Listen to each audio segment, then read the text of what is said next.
Step 1. Open the packaging box and take out the product. Step 2. Loosen the screws of the original vehicle. Remove the bracket and insert the screws into the bracket according to the video and tighten it.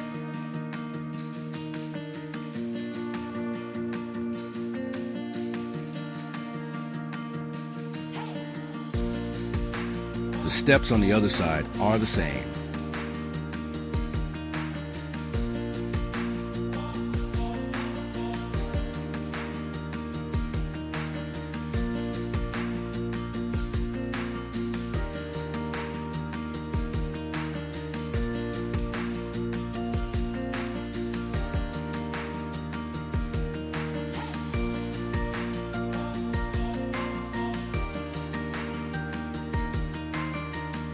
Step 3.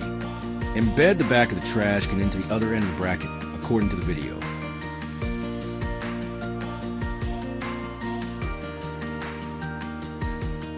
Tighten all screws.